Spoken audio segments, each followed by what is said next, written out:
We're going to start the Successor Agency. I'd like to call the Successor Agency to order. City Clerk, roll call. Agency members Ramirez, Here. Rios, Here. Valencia, Here. Vice Chair Perez, Here. and Chair Ayala. Here. Do we have any speaker cards? Not for Successor, no.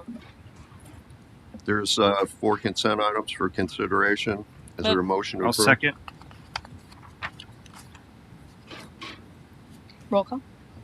Agency members Ramirez, Aye. Rios, Aye.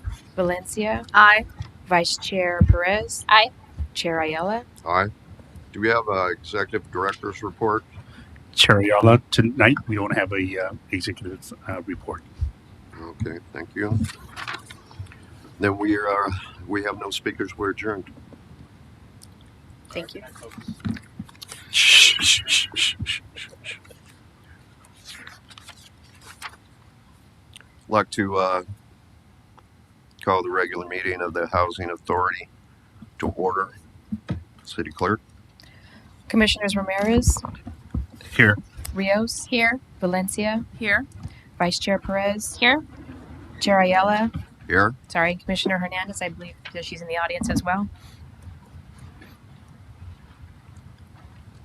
Do we have any speaker cards? Nothing for the Housing Authority.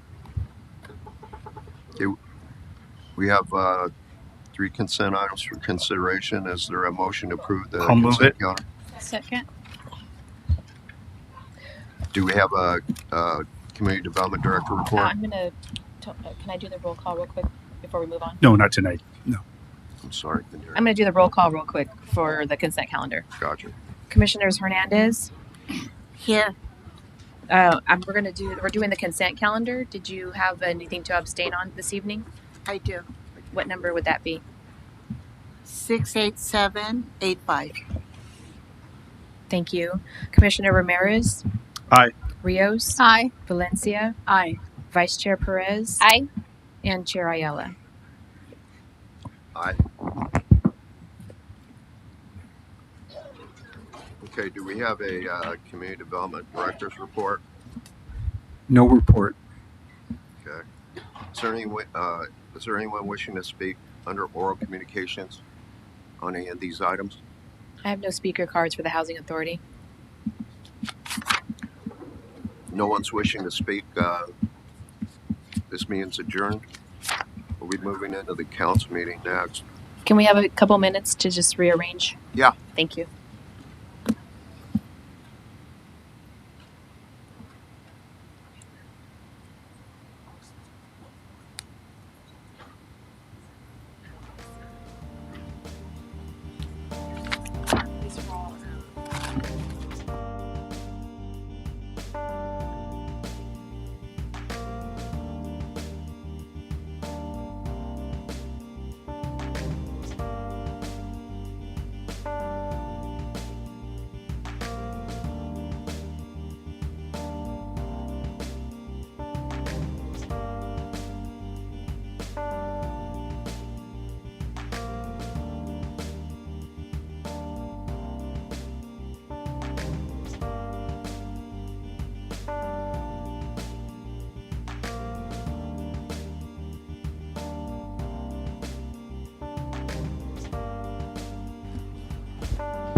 Here. Good evening, everybody. The regular meeting of the Norwalk City Council is called to order. Invocation. This evening, we are honored to have Pastor Arthur McKibbin from Lumrod Church of the Nazarene leading the invocation. Pastor McKibbin has been serving as senior pastor this ministry since 2006. He serves as a part of the clergy council and stationed currently at the Norwalk Sheriff Station. Thank you for your service, Pastor. Come up, please.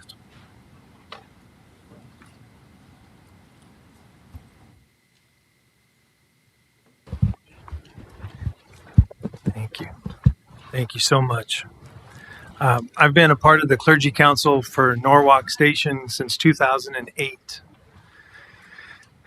Over the last 6 days, or the last 3 weeks, I've spent 6 days out at the Hanson Dam, and it's a staging area where all of the deputies are meeting to get deployed. And what I saw was incredible. The amount of deputies, the amount of support, the community outreach for the deputies that were coming and being deployed all night and all day was just unbelievable. I wanted to come tonight in uniform and pray over our first responders.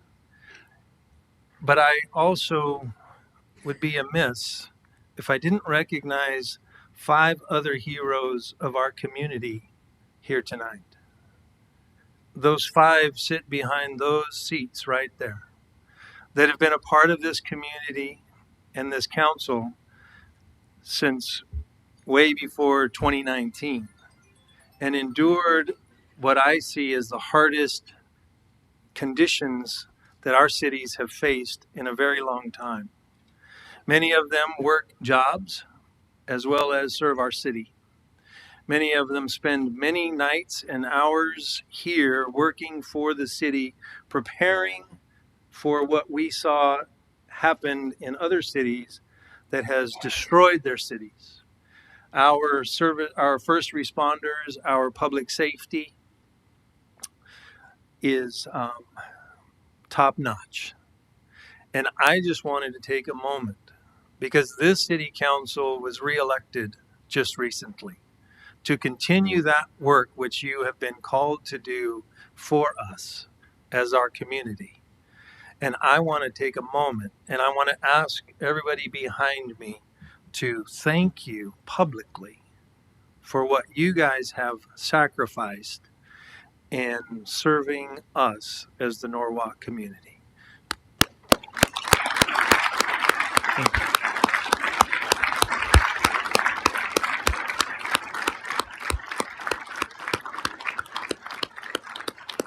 Join me in a prayer. Heavenly Father, I thank you for this day that you have given us.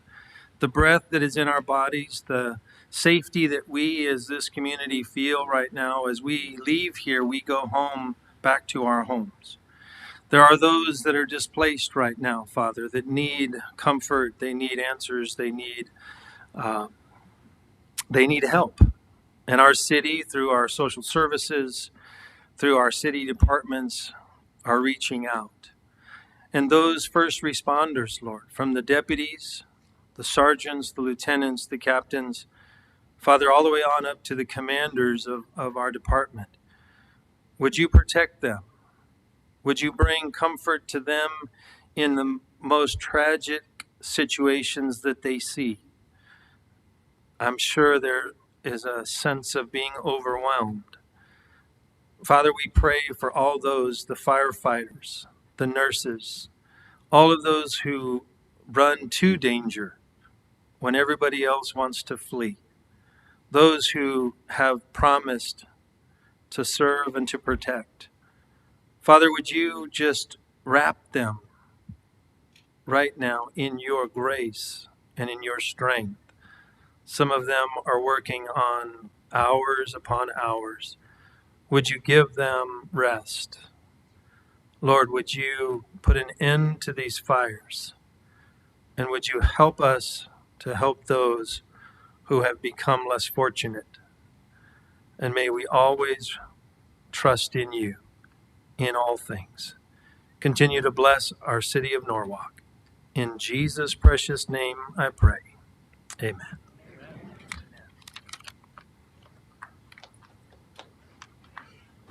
Our flag salute tonight is by Isabella Vargas. She is a 5th grade student from the Foundation Christian School of La Mirada homeschooling program. Isabella, can you please come forward?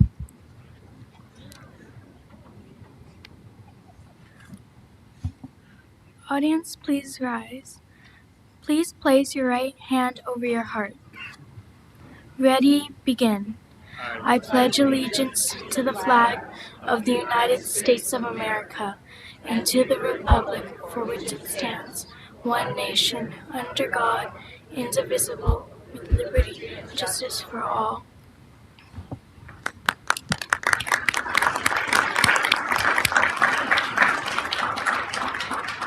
Pastor, can you come up too so we can get a photograph with Isabella? Come up here, Isabella.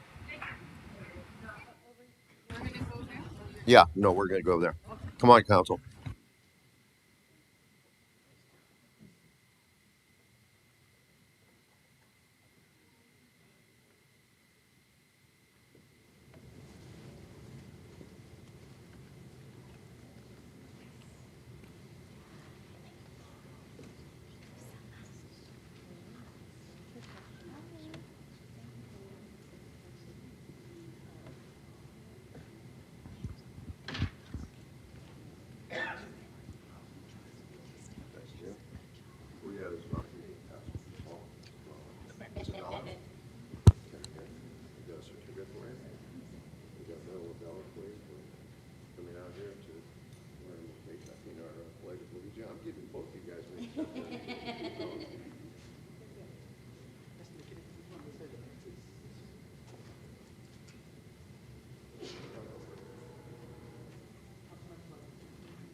Okay, can we, City Clerk, can we have roll call, please? Council members Ramirez. Not. Here. Thank you. Rios. Here. Valencia. Here. Vice Mayor Perez. Here. Mayor Ayala. Here.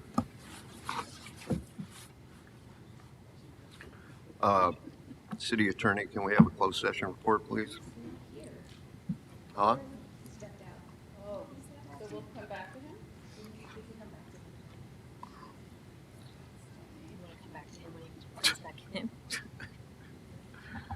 All right. Time for council comments. We'll start with Councilmember Ramirez. Yes, thank you, Mr. Mayor. First and foremost, I'd just like to welcome everyone back to a brand new 2025 year. I'm hoping everyone had a wonderful holiday, and this year is looking very prosperous for you. I just want to thank everyone for coming out today. I do want to close this meeting in memory of a long-term individual who, I'm sorry, let me just get my thoughts together real quick.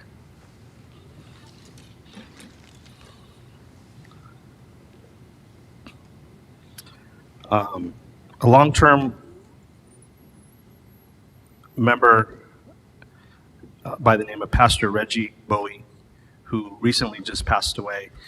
He was a long member of our clergy that served many, many years here in the city of Norwalk. I don't know, Pastor, you probably could speak on more about him, but I know he was very involved in Norwalk for many, many, many years. So I'd like to close in memory of Pastor Reggie Bowie. And my condolences go out to those that knew him and to his entire family. And that's all I have. Thank you. Councilmember Rio. Hi, yes, good evening and welcome to our City Council meeting today, January 21st of 2025. And I want to wish everyone a Happy New Year, wishing the best for everyone. I do want to thank our Pastor McKibbin for reminding us of the importance of what everyone is experiencing today and the fact that the community and beyond have come together to really support those first responders and those volunteers and all those affected by this tragedy, because it is a tragedy. But I also want to share that in light of it all, I had community members reaching out. We're forming, a group to gather some items that we want to donate. What do you think the first responders and firemen and women need? And so it was beautiful to see our community members reach out and come together in a time of need. And I think for me at least, and I hope that it's something for you all to think about as well, as nothing is perfect. This community is not perfect. We are not perfect, but it's always a good thing to practice gratitude. We have very much to be grateful for. And so I hope that we remember that. We started our 2025 with our Las Posadas, which was a great event. Thank you so much, staff. Did an amazing job. We had wonderful performances. We had a great group. We had delicious food and entertainment. Thank you, staff. Team Norwalk, for all of that you put together that evening for our community. I also wanted to, this year I introduced a toy giveaway. So I just want to, it was the first time we actually gave out toys to the community during one of our Las Posadas. So I wanted to just publicly thank some of those individuals that teamed up with me to do that. Mr. Ken Cook from Norwalk High School race team. Also, we had Dream Big Project, Mr. Rivera, Norwalk La Mirada, the McKinney-Vento program. We had a local business, Motivated Landscape, and who else? Jose and I also pitched in to buy some toys, and I hope I'm not forgetting anybody. Am I forgetting anybody? Oh yes, SoCal Barbers, thank you. Yeah, also donated toys. So we had a very, very long line throughout the night. I think we had maybe about 400 toys, and every single one of those was gone. The kids were so happy to get yet another toy, and I thought it was just a beautiful idea to celebrate the new year with yet another toy giveaway here in the city of Norwalk. So thank you to all of those that supported that effort. Also want to congratulate the 605 All-Star Band, comprised of our local high school students here in the city of Norwalk and La Mirada, and others in other cities for their participation in their band performance at the Rose Parade. Yes, applause. Yes, that was big.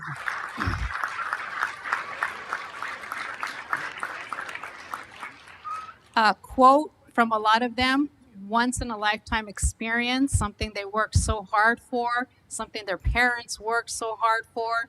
So thank you, community, for supporting that effort, and our youth in their participation of having a practice parade here in the city of Norwalk. And I don't know if any of you had a chance to see the Rose Parade, but they looked awesome out there. I was so proud. I just so proud, because those are hometown kids, and so we're very, very proud of them. Thank you for everybody that supported that. I want to thank our first responders for their toy giveaway in December, yet another great event. Thank you, Ozzy and his team, Lieutenant Noe and all of his team, and everyone who participated in a first responders toy giveaway that we had in December. Thank you. And in December, also on the 18th, I and our city manager and a few others were able to give yet another tour to our Senator Bob Archuleta of the Veterans Villas, and we're hoping to partner with him for some exciting stuff coming soon. So we look forward to that. And last week, I had a chance to visit the senior center. The seniors there in attendance were having a great time doing karaoke. And so thank you to the staff there for welcoming me that day. And once again, just Happy New Year to everyone. Please stay safe and stay healthy. I know there's a flu going around. I had the flu since New Year's Eve. I kid you not. I was like laying low for a while because it just lingered. So whatever you do to stay healthy, keep doing it. And Happy New Year. Wish you the best in 2025 for a safe, healthy, prosperous New Year. Thank you. Thank you, Margarita. We have Councilmember Valencia. Thank you. I'm going to echo those sentiments. I too am very happy that we're here, grateful. We have to always be grateful for our lives and what we have because so many have lost so much. So, Pastor McKibbin, thank you so much for that beautiful invocation and especially the prayer for the victims of the fire. I appreciate that. I have friends that lost everything, so it's been really tough. But on a lighter note, it's been a few weeks since we've been around. It's been almost a month, I think. So we've been a little bit busy. Wednesday, December 18th, we had a Lions Club event at Mr. Rosewood's. Beautiful event. Always nice to break bread and to talk about upcoming events. And there's going to be lots of them. So we're going to be letting you know. December 19th, the McKinney-Vento toy giveaway where Margarita was also there, and it was at Norwalk La Mirada. Rosa Barragan, is she here? I don't see her. But beautiful event, and President Rios, you were there as well, and it was just beautiful to see the faces, the expressions on the kids and the families getting those gifts. Wonderful. I met with a resident. Thank you. I met with a resident, and she had some things that we needed to discuss, and we had public safety over there as well. So I want to give a big shout out to our public safety to really come in and really hear and listen to what our residents' needs are, what their concerns, and together we were able to kind of put a little plan together for her. And I'm very happy for that. And she was so grateful. She went over to the McKinney-Vento program as well. And she says, I want to be more involved. I want to just give back. And I thought that was beautiful. So Sunday, December 22nd, I also attended the practice for the bands, the All-Star 605 band. That was fabulous. And of course, on January 1st, was on TV and just watching it. And it was just beautiful. And of course, I posted on social media, and a lot of my friends, that was the best outfit. They had the best uniforms. They had the best music. And it was just great to have people just so proud. And I was so proud of our band and our students. So, and of course, the directors who really worked hard. And Marie, where are you, Marie? And the Mirandas, thank you so much for that. And January 4th, Las Posadas was a chilly but beautiful event. And of course, Margarita, as she mentioned, they had some toys for the kids, and that was the Reyes Magos. That was my Christmas when I was growing up. So it just kind of brought it all together. And I hope that we continue that and have a little bit more toys. Then I was contacted, and then of course the fires and everything that have been happening, I was contacted by some friends of mine at the Nepal Center, and that's over in North Norwalk off of Kinney and near Studebaker, and they said, we want to do something, how can we help? And I said, Norwalk is making a collection of donations, please bring things here. And from my contacts in Altadena and in Pasadena, they were needing at the time blankets and water and a couple of other things. And so they were able to bring here, and our mayor was able to greet them. And so Mr. Rameshwar Bandari and the members of the Nepal Center, I just wanted to give a huge thank you. We're going to be sending thank you letters as well. They donated over $1,000 worth of blankets and waters. And what else was there, Mayor? Batteries were there, because that's what I had heard too, that they needed. So they're willing to give some more. And my understanding is we're still collecting for the fire victims, because there's so much need. They have a lot of goods and everything, but they're supposed to let people know what it is that they're in need of. Along with that, I wanted to also acknowledge and give our special thanks to members of the Norwalk CERT team who went over there. As soon as they heard that this was happening, they got together, our team got together and went out there. And I want to acknowledge the names of these folks. Henry Fimbres with the City OEM, Jasmine Salas, Natalie Herrera, Richard Newton, our very own Richard, thank you, leader. Claudia Pavon, she's a member of the CERT team. Patty Guzman, Ken White, also a member of the CERT team. Jane Bice, Vicky Cuthbertson, the member of the CERT team. Diane Rojo, also a member of the CERT team. And Fernando Rodriguez, he's a member of the Norwalk Public Safety. He's a cadet, and he was out there. So can we give an applause to these people for going out there?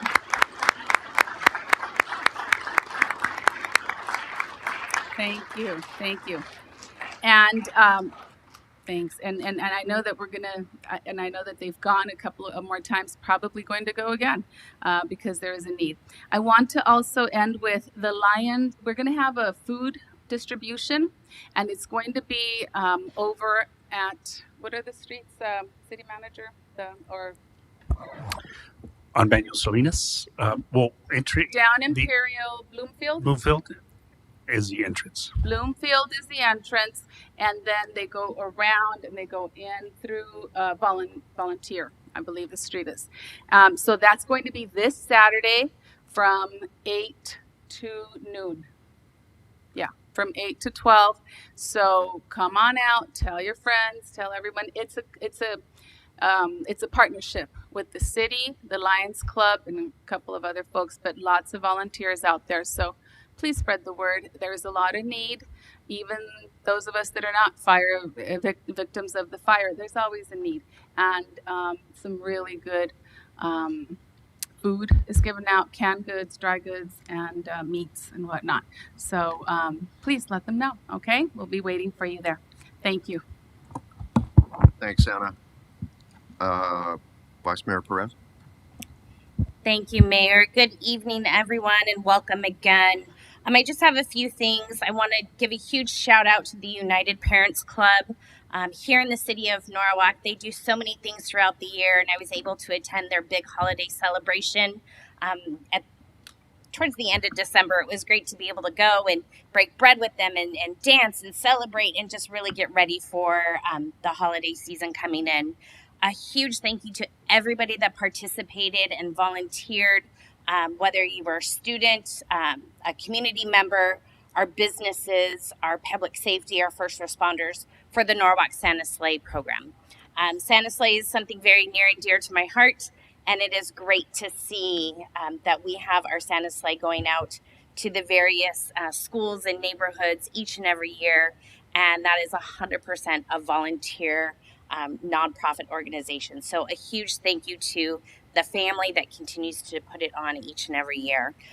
We talked about the first responders toy giveaway. That's the 8th annual that we've been doing, and it really is just one of my favorite events. We go out into the community on Christmas Eve, bright and early in the morning. Families do not know that we're coming, and here we show up with bells and whistles and a bus full of toys. And it's just absolutely amazing. A huge thank you again to Ozzy, your team, Richard, Gabby, your team, to our entire Norwalk Sheriff's Department, everybody that was out there with us. It's definitely one of my favorites. And I would just want to give an update. In January 5th or 6th, we traveled up to Sacramento with California Contract Cities, and myself as the president of the association, with about 200 other elected officials and city team members. We gathered on the Capitol steps and we had a press conference to really put forth our support for a smooth and robust implementation of the passing of Proposition 36. We got a lot of traction up in Sacramento on all of the news channels while we were up there. It was shared here. And we really wanted to spread the news that the success of Prop 36 really depends on fair and consistent implementation. And this really needs to go out to all of our communities, mainly because the people of the entire state of California voted on this.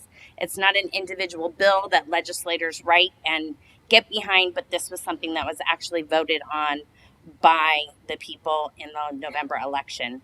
And with them being in Sacramento, we had conferences in regards to housing policies, approaches to encampments, and the management around that.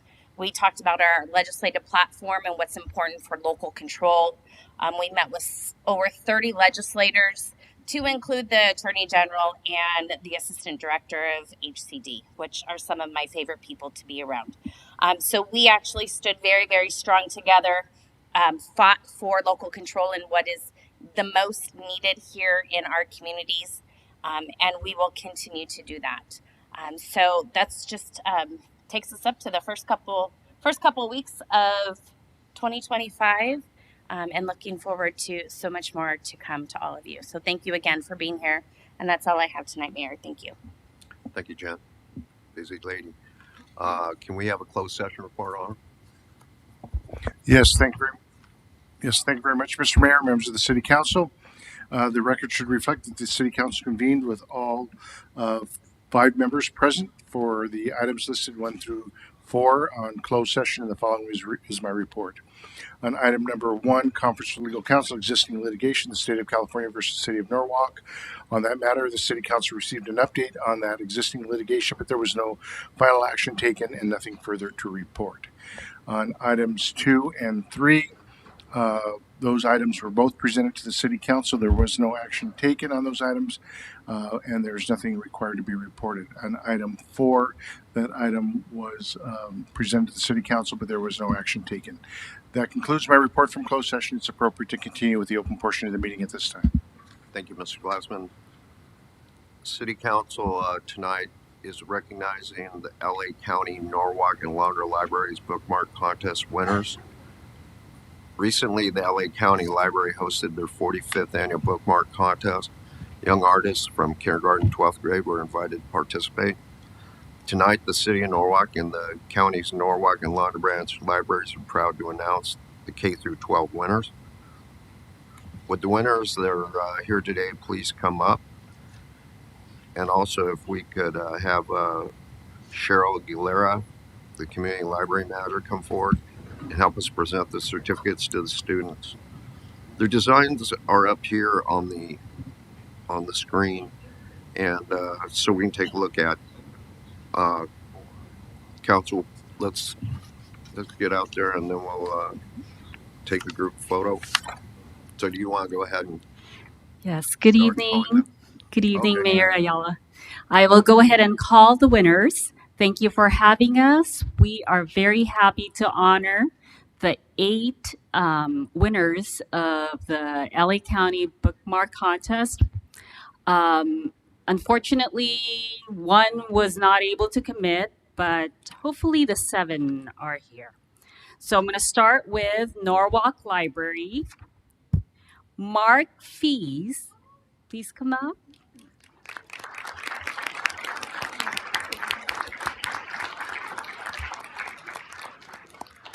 Roman Corona.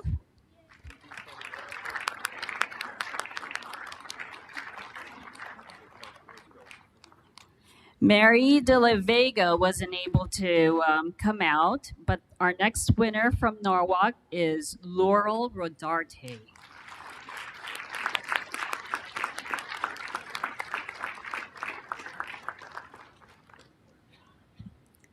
So now moving on to Alondra Library, Eileen Zhang,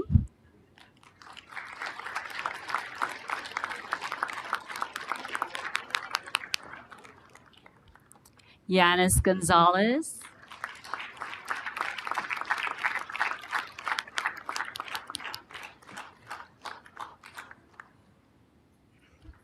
Bella Medina,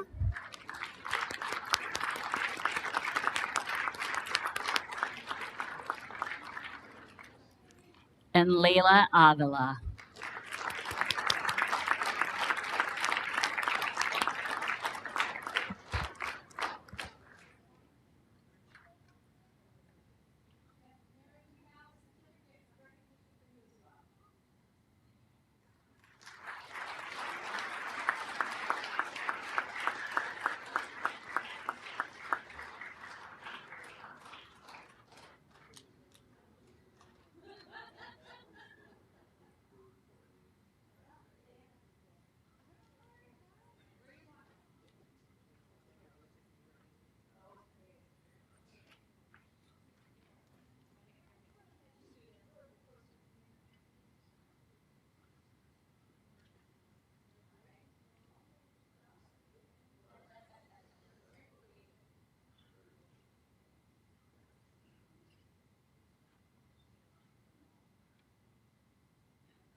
Yeah, thank you, Cheryl.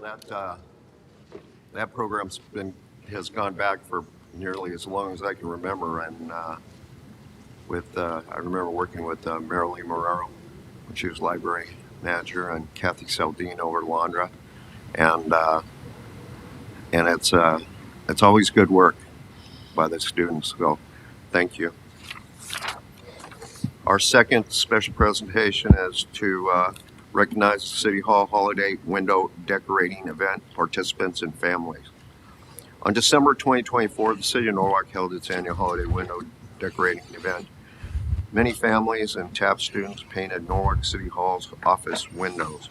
If you got a chance to see them, they're really outstanding. My City Council colleagues and I would like to thank all the volunteers who turned City Hall into a winter wonderland. Now we will recognize each family and volunteer. Mr. Gomez will assist us and call the names of the participants one at a time. When you hear your family name being called, please come up for a photo.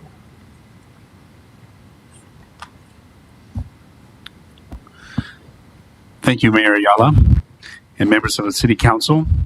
Tonight, you will see the artist from the city of Norwalk, potential professional artists in the future.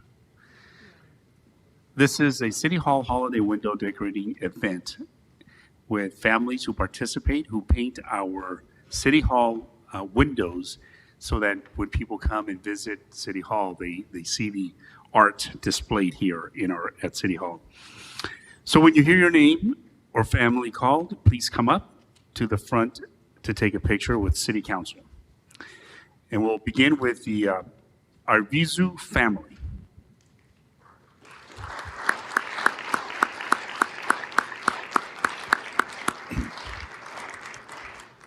We will deliver.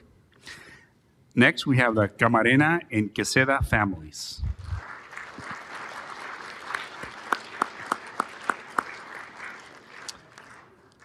Again, we will deliver. Next, we have the Escobedo family.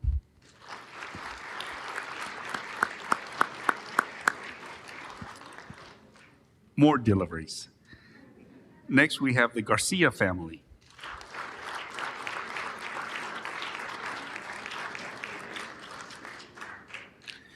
Next, the Hernandez family.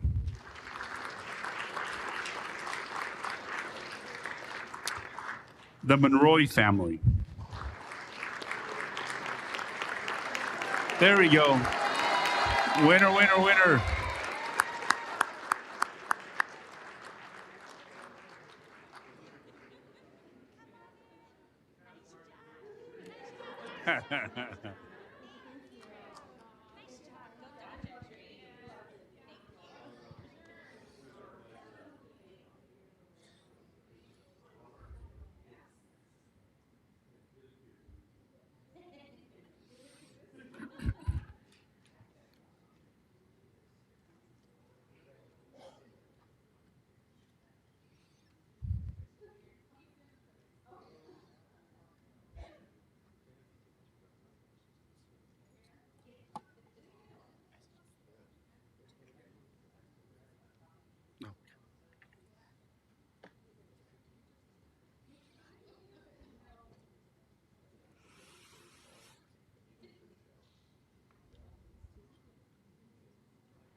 Next, we have the Montes family.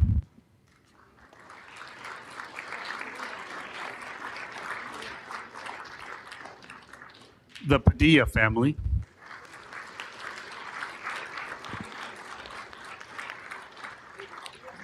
The Rios family.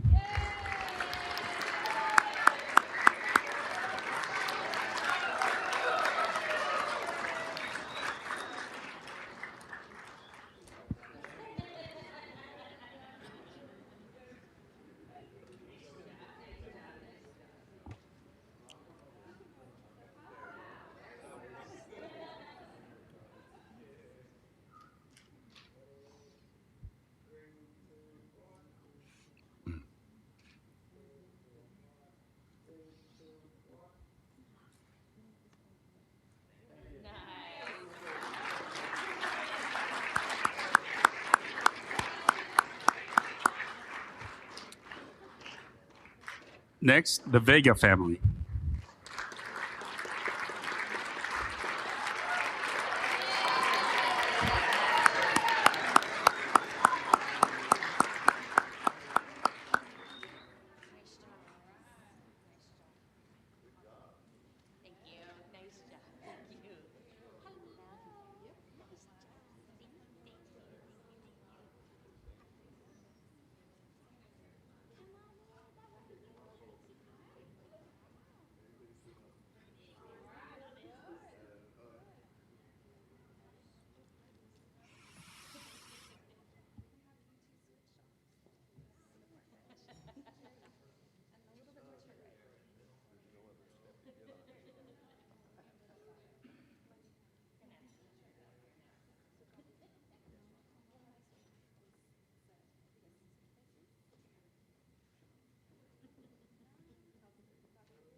Next, we have Lynette Cano.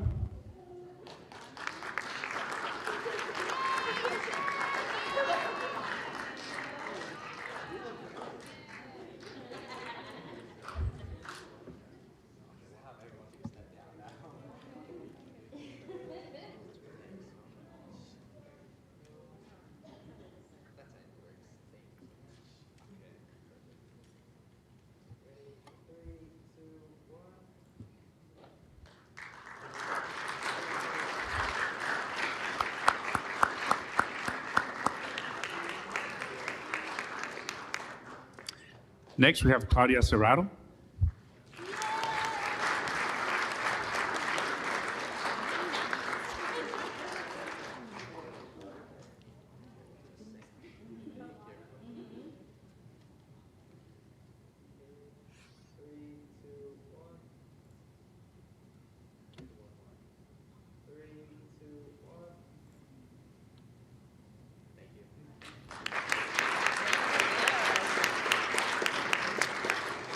And next, we have Dulce Gomez.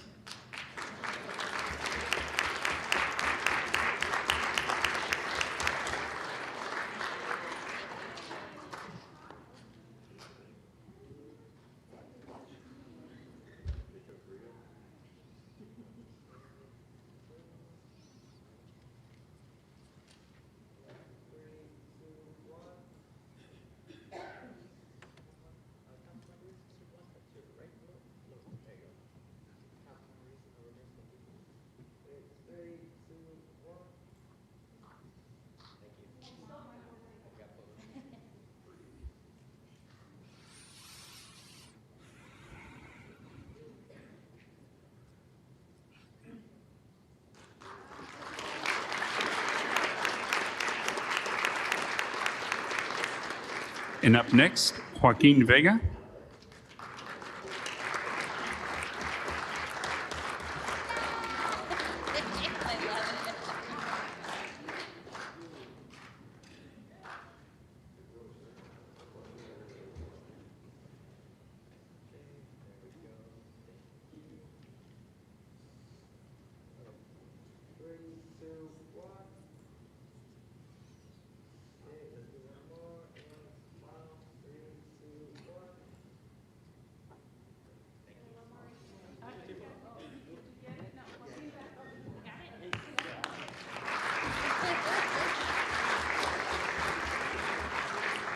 And next we have Solomon Vega.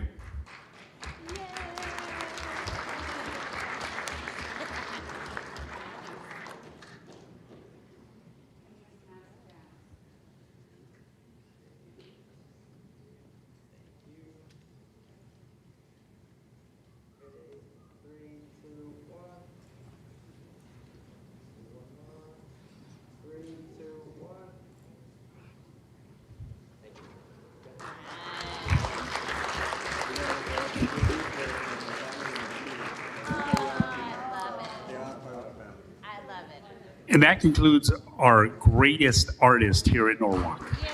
One big round of applause. And our city clerk organizes this event, and she'd like to say a few words. Thank you. Appreciate that. I just wanted to give a great big thank you to all of the committee members who were able to come out and help because they put in a lot of time. One, going through them, picking the theme, and then coming and they actually help and assist. And some of them actually painted this year too. So I wanted to give a shout out to Commissioners Apodaca, Legaspi, Mr. Vega, who's here tonight as well with his family. And I don't know if you know, he's the art teacher at Norwalk High School. So he's being very involved in our art programs. I really do appreciate it. Commissioner Lopez and our chair, Juan. And then also to highlight a couple of the rec staff who came out. They helped outline everything so that it'd all be prepared and go kind of quicker and smoother for the families when they got here. And that's Melanie Diaz and Mark Andres. They all came, as well as Mr. Vega and the students that were individually recognized. They came on Saturday and did all of that work. And then Mr. Vega and his family and his children and wife came back on Sunday and helped paint an actual window. So it takes a big group to do this, and it does make City Hall very festive. I think all of the employees really look forward to their windows being painted. Thank you.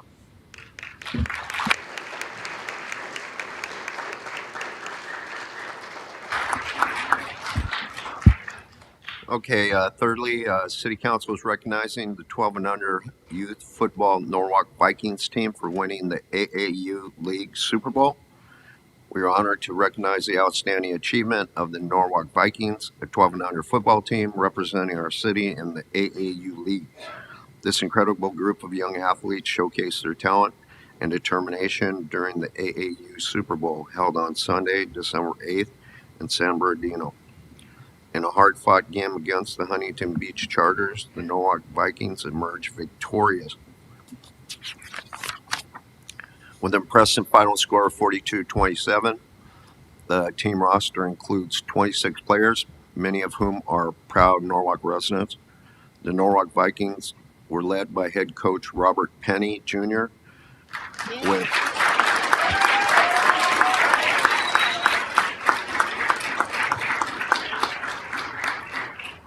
with Robert Penny also serving as the team's president.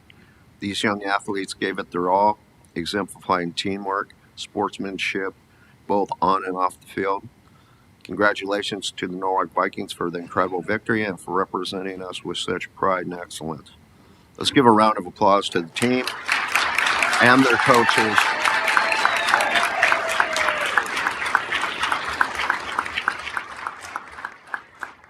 And also their coaches. This is a well-deserved recognition. Please come up to receive your certificate and take photos.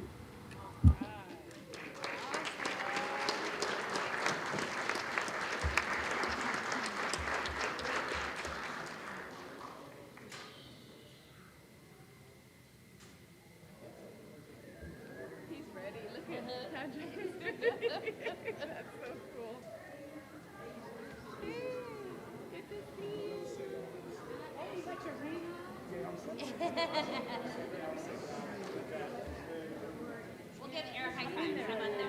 High five, high five, high five. Congratulations. All right, guys, look at you.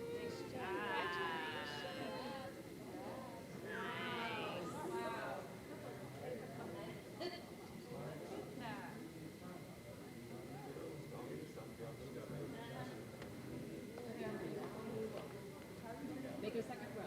Tall boys in the back.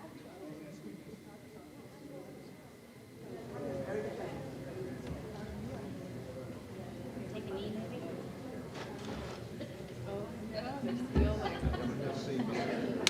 Hi, everyone. Yes, I'm going to put you guys in the front, and then you're going to go right here. They're a bit taller than you, so I don't want you guys to get quite a bit. Just a little. So if we can decide to come to the front, that would be wonderful. Please, thank you. And then they're gonna go back. Even with 4 chills.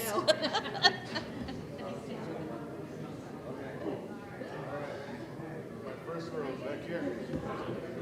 First row, you guys are going to be up here. You're up here, you're up here. First row, first row.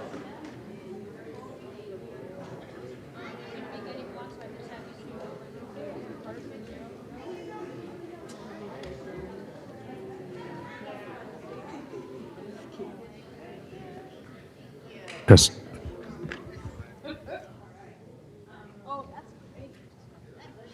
Oh, well, that's awesome. Yeah, you like this? Why don't you hold that up so the audience can see that?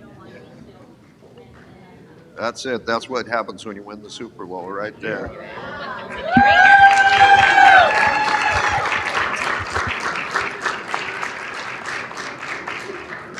We've got a recognition here to 12 and under youth football Norwalk Vikings team for their outstanding achievement of winning the AAU Super Bowl. Your teamwork and sportsmanship represent our community with pride and excellence. Congratulations, players. Congratulations, coaches. All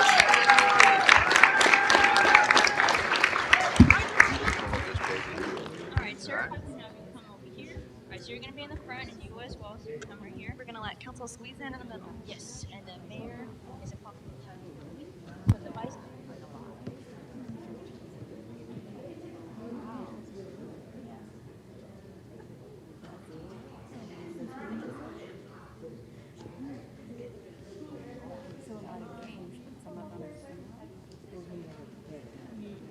Kind of like the Dodgers and stuff. They have to sign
That's the tallest group of 12-year-olds I've ever seen in my life. Okay, now we're going to do city manager comments. Mr. Gomez. Yes, Mayor Ayala, members of the City Council. First, I'd like to just provide thanks to the first responders who have been fighting these fires that are very unconventional, and specifically my brother Jose Gomez, who is a battalion chief with the LA County Fire, who has been deployed for a week at a time and very little rest. So I want to just acknowledge him as he continues to fight these unprecedented fires. I also want to thank those who have donated so that we can provide those in need. Also, the CERT that was mentioned earlier, our CERT team has also been helping in Pasadena. They were deployed to Pasadena, and great reviews that came back. The other item that I'd like to have the community know is that we had the city of Lakewood coordinated the effort for all of the cities to do two things: have a mutual aid agreement with all the cities and the county, and then we were able to deploy staff and help. In our case, we were able to help the city of Malibu and be able to provide relief for those who were in the emergency operations center. And I think that having those contributions to the unprecedented fires is just a acknowledgement of how we together can help each other in these times that are unexpected, very, very dangerous. And so we were able to do that. So I want you and the community to know that we are prepared to help other cities in many ways. The other is Happy New Year. It's our first meeting for 2025. I can just share with you that we have some great things happening this year, ribbon cuttings, groundbreakings that are significant to the city, and so you will be invited to attend. We're looking forward to a great 2025. The next item is the legislative agenda that we attended in Sacramento. I just want to point out that in LA County, most cities belong to contract cities, and so with our the support of each other, we go to Sacramento and we propose legislation so that we can have a voice and someone carry that legislation that is affecting our cities. It's been significant. We've been able to change legislation, add legislation. You'll hear in just a bit about street takeover update that has had stronger legislation because of contract cities, and there's many more. Prop 36 pressure that's placed on legislators to make these changes so that we as cities can better manage our cities. And so thank you, council, for being involved. Thank you for taking the leadership, Vice Mayor Perez, for I know it's a lot more time dedicated to the organization, but I think it's worthwhile because you are making a difference in changing communities with legislation, and I think it's the way to get changes so that we can manage our cities much better. So thank you for that. Next, I'd like to introduce the superintendent for the Norwalk La Mirada Unified School District. Dr. Natasha Baker is in her first year as a superintendent of the Norwalk La Mirada Unified School District, assuming the post on January 1st, 2025. Prior to being appointed superintendent of the Norwalk La Mirada Unified School District, Dr. Baker served as the chief academic officer in the Fresno Unified School District, where she led the instructional division that supports nearly 70,000 students across more than 100 schools with a combined departmental budget of over $580 million. $580 million. Dr. Baker also served as a superintendent for the Banning Unified School District, a public school system in the Southern California with 4,500 students, 500 staff, and a $70 million operating budget. Her extensive experience also includes a stint as the deputy superintendent of Hazelwood School District, where she was responsible for providing administrative leadership, planning, organizing, implementing, directing, maintaining, and supporting assigned activities for 18,000 students and 2,200 staff with an operating budget of $200 million. Additionally, Dr. Baker served as the Michigan Department of Education's Deputy Superintendent of Education Services and as the state school reform officer, where she led aspects of the state's legislated accountability system, impacting over 100,000 students across 72 school districts in 186 public schools. Academically, Dr. Baker holds a doctorate in educational leadership from the University of Michigan, Dearborn, a master's degree in English from Howard University, and a bachelor's degree in English education, as well as teaching credential in English from California State University, Long Beach. In May 2024, Dr. Baker earned a Master's of Science degree in finance from Johns Hopkins University's Carey Business School. With that, I'd like to introduce Dr. Baker to you and our community. Welcome, Dr. Baker.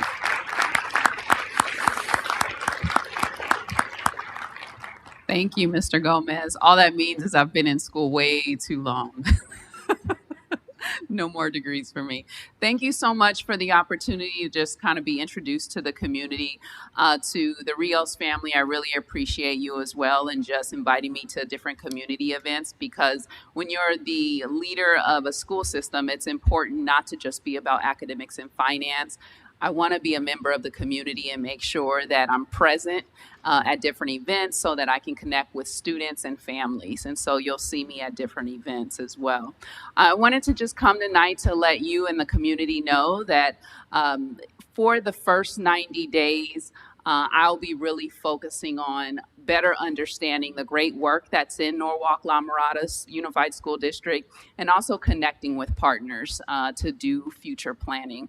And the 90-day entry plan is something that most leaders of large organizations might do, because you just don't want to get a great job and then start doing your own thing when you get in there, right?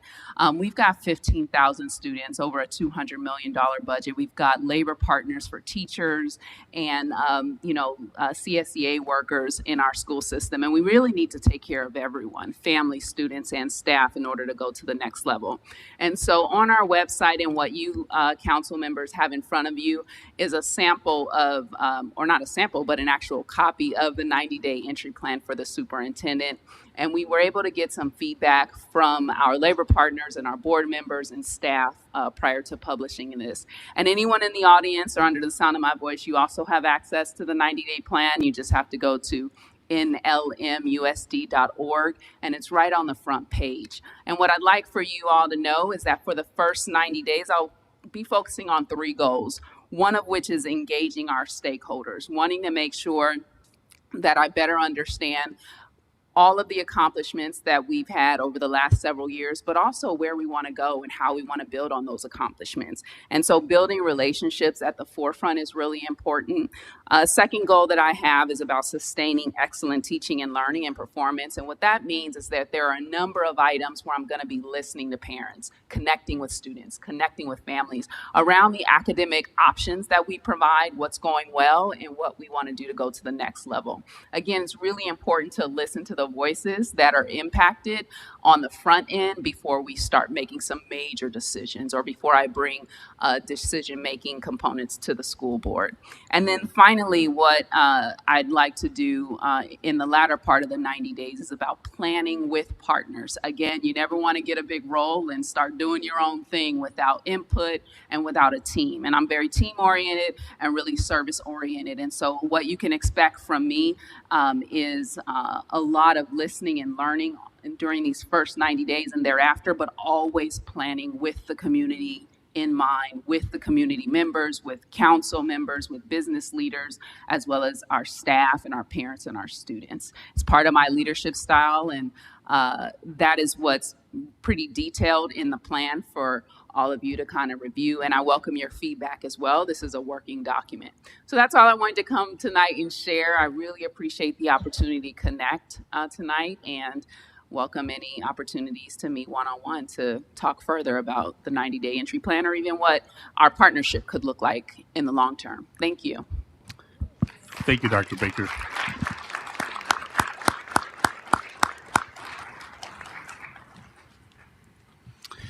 Welcome to Norwalk. Next, I wanted to address the issues that we're having currently in our city, and wanted to just explain of what we have seen, what we're doing, and looking into the future. And the first item is the street takeover, and I wanted to give you an update. As you have seen on social media, and we have observed through our deputies and our public safety, it's increasing in our city. It's getting much more dangerous, and we are wanting to just let you know that we're aware, we are doing something about it, and we have put in place certain things to curb that and potentially eliminate that, but to curb that activity. With that, I'll have Deputy City Manager Ozzy Ramos provide you with an update. Thank you, Jesus, very much. I want to really spend the next couple minutes talking to the community. You know, much of our success this past year has been as a result of the community's engagement and these illegal street takeovers that are occurring not just in Norwalk, but throughout the region, specifically in cities like Los Angeles and those who border those communities. But I also want to thank the community, because in many of these situations, we have people from in the community reporting things to law enforcement. I know many people have acknowledged the great work that the law enforcement and fire have done in recent days, but I would be remiss if I didn't also acknowledge Richard Newton's staff in public safety for all the great work that they do. But at the forefront of our community policing strategy is our community. So I wanted to start by saying thank you to all of you who are engaged with us on a daily basis that participate in our programming. And then I want to walk you through a little about what's going on here in the city, because I think it's important to be transparent. And so I want to walk you through a couple slides and hopefully to give you a little education piece about what we're doing here in the city. So as many of you may or may not know, much of this activity is happening while many of you are sleeping. And so what we've realized is that Norwalk has not been a city that is not free of crime. In fact, Captain Conti will be talking with many of the council and updating you on the crime. And while we've been successful in reducing crime in some areas, there's so much more we can do. But I want to talk today about street takeovers. And simply, there are situations that become overwhelming at times for people who are driving the community. A group of drivers and people who block the roadways to perform what we know as burnout or donuts. And from the pictures you see here, it can be very scary for people who are driving. But since July, we've had several incidents that has brought concern to us. We evaluate crime on a weekly basis with our partners here at the Sheriff's Department. But I want to talk about one specific incident. And that's the incident that just happened recently on January 11th. You see, while we can't prevent every crime in the city, we will not accept those activities that jeopardize the safety of our community. And on January 11th, people who we are seeking to identify with the help of the public, a fire was set in conjunction with this activity in the intersection of Rosecrans and Pioneer. Ladies and gentlemen, that activity is not acceptable in the city of Norwalk. And if you are engaged in those type of activities, we will hold you accountable. In 2022, thanks to the City Council, we took proactive steps to create ordinances that would hold people accountable. You can see there's two specific ones there, one that addressed the speed, the unlawful speed contest or unlawful exhibition of speed, along with the forfeiture of vehicles. Here in the city of Norwalk, if you are involved in activity and are detained and arrested, we will seek to forfeit your vehicle. And that comes at a cost. The first offense, this city council made it loud and clear that the first offense will be $2,000, second offense $3,000, and the last offense $5,000. So what are we doing right now in the immediate? Well, I'll tell you that we realize we can't put a cop on every corner. We don't have enough public safety officers. But here in Norwalk, do we have a community that cares? So we are leveraging our social media channels, our neighborhood watch captains, people who drive. And so we're making an outreach not just to them, but to those businesses that are affected in that specific area. We're also leveraging technology. Technology can be a good thing, right? But it's not a replacement for high visibility patrols. You see, these situations that I consider low frequency, high consequence, create an unsafety environment for people in our community. We're also fortunate to have a very involved engineering department. Part of the 3 E's of enforcement in traffic is enforcement, education, and engineering. So right now our engineers are working on a plan. We'll come back to council to see how we can, make it a little difficult for those people involved in those activities. I know Jesus spoke a little bit about the involvement of contract cities and some of the legislation that has been changed. But I just want to give you a quick highlight of 4 legislation here in 2025 that I think are significant. So Assembly Bill 1978 now allows police officers to seize those vehicles that are blocking the roadway. Oftentimes you have people that are blocking the street. So now law enforcement can seize those vehicles without taking the driver into custody. Assembly Bill 2186 now allows them to take those vehicles for up to 30 days. Existing laws did not have those provisions for places in private property and parking facilities. Also notably is Assembly Bill 2807. we now have a definition for street takeovers. And previously there was no distinction. But I think what I believe is probably the most significant legislation change was now oftentimes we want the immediate results.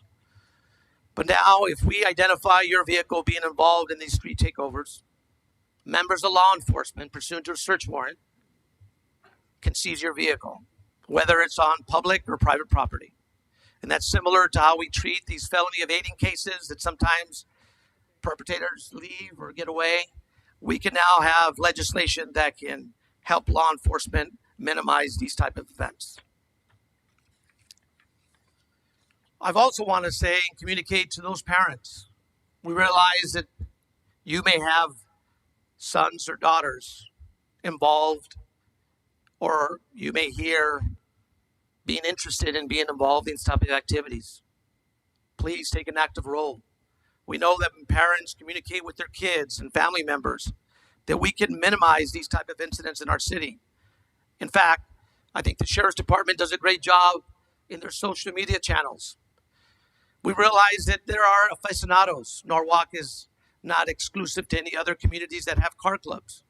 We actually welcome them sometimes in their participation in some of our community events.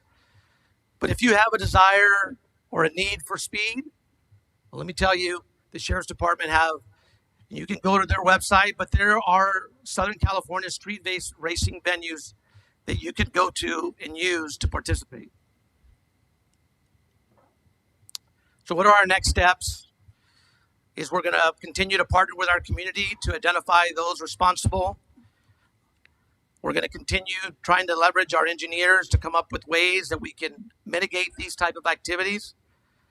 But more importantly, we're going to continue our education and enforcement efforts.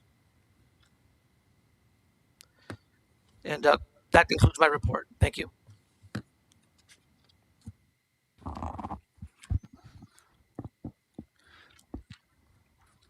Ozzy, thank you very much. Appreciate the informational items, specifically those that families or those who have, as you said, the need for speed can go and visit and are welcomed and can have those type of activities, but not in our neighborhood streets. So thank you for that. The next item is the public art. We have had some significant damage to our public art, and we wanted also to give you an update to let you know what has happened, what we're doing, and the possibility of what we can do here in the near future. So with that, again, Deputy City Manager Ozzy Ramos. Thank you, sir. I'm going to actually punt to the expert, Richard Newton, who has been intimately involved with me on some of this. So, Richard, if you don't mind expanding a little further. And I do have some comments once you conclude your presentation. Thank you. Of course. Thank you very much. And thank you to our community, mayor, vice mayor, members of the city council for the opportunity to discuss on this very important issue. Tonight, I'm going to go through what we know, what we've been doing, how we're addressing it, and then I do want to share a very recent success story with you on how our efforts are helping mitigate this issue in the community. So first of all, we know that these incidents, they're occurring in the late night hours after 10 o'clock or in the twilight hours. Our public services team and our public safety team inspect these monuments every single day, and then we work with our sheriff's department to ensure that they're monitored during the late night hours when city services may not be available. So we are aware that this is an issue, and we're being very proactive in making sure that our presence is known. Unfortunately, these people, they work very quickly. We believe they work in groups, so it only takes just a few minutes for them to come in and damage one of our monuments. Slide, please. Thank you. So, as you know, we've had 3 recent reported thefts, resulting in, a very large amount of damage to our statues and the infrastructure that supports them, the lighting, the camera systems. It's an ongoing problem that we are actively working to address. Slide, please. So first of all, I want to talk about the increased surveillance. So again, we have our cameras out there, and those have been very useful in deterring activity. And I'm going to circle back to community outreach in a minute, but because that was a big part of why we've had some recent success. But we are working to do environmental inspections on this. So we're assessing the need for additional lighting, maybe fencing, potentially elevating some of these monuments. They're not such easy targets, or potentially even relocating them to other locations where they wouldn't be as vulnerable. And we'll work with Ms. DeVoy and the Arts and Public Spaces Commission to share those findings and work on a potential solution, which we'll present here at a later day.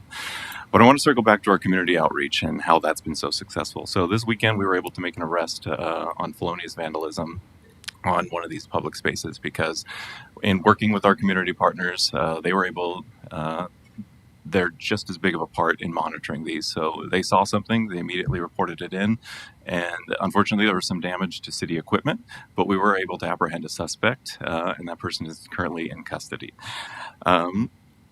Our Los Angeles Sheriff's Department partners, they're working vigorously with recycling centers, other places where these monuments may have ended up, to try and recover those as well, so that way we can get these back on track as soon as possible.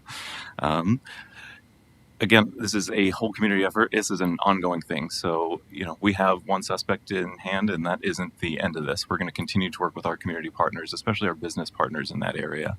And we will be bringing those findings later on those environmental inspections. So I do want to thank everybody who's been so instrumental in helping deter this activity so far. That concludes my report. Thank you. And with that, we'll go into our videos. The first video will go into holidays in Norwalk.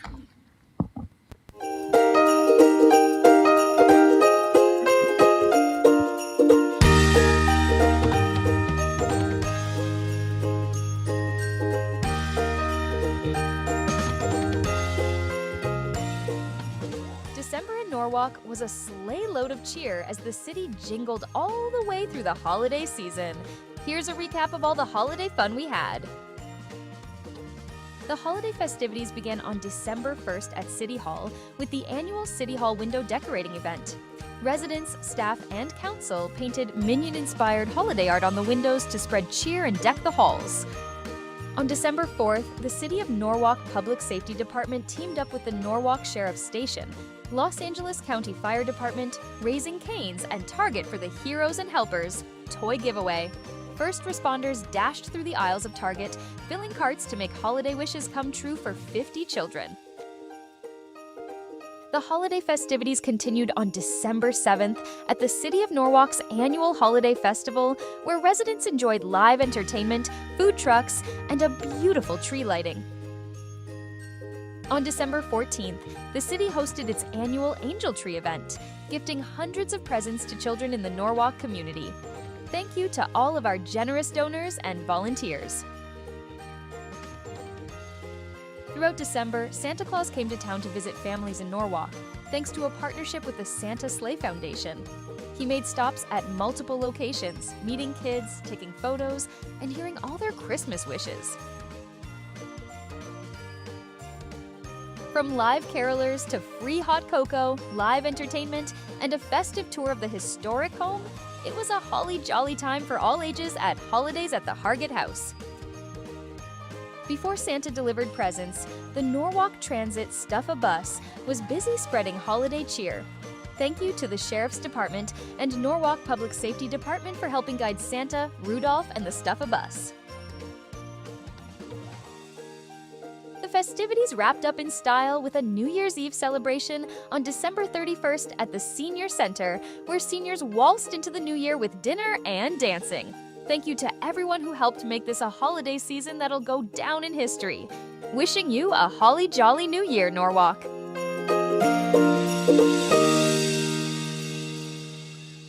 Needless to say, Santa was busy. And next we have Las Posadas. We have video for that to share with the community.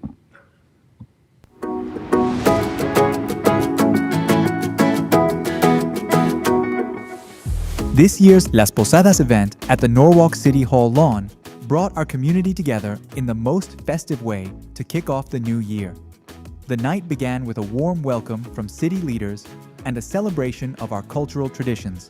If you look around, you see community gathered here together for another Las Posadas, welcoming another wonderful year, 2025. What a great way to begin this year. One of the things that we're adding this year in Las Posadas, which makes me so happy to do, another toy giveaway here in the city of Norwalk. Today here in Norwalk, we're all together to just have a great time, to celebrate the new year together, and to enjoy some treats, yes? Families gathered to enjoy vibrant folclórico dances by Eterna Juventud and the lively sounds of Latin soul, filling the air with music and joy. Guests indulged in delicious traditional treats like tamales, champurrado, and buñuelos, while the night market featured mouth-watering food trucks and unique crafts. From the sparkling lights to the shared laughter, it was a night to remember. Thank you to everyone who came together to make this celebration of culture, music, and community such a success. We can't wait to see you next year for another unforgettable Las Posadas.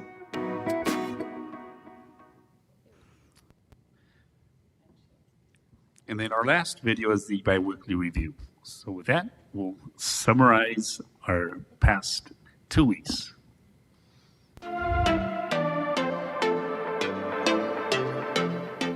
From December 30th to January 3rd, the Social Services Department hosted its annual Frosty Art Retreat program.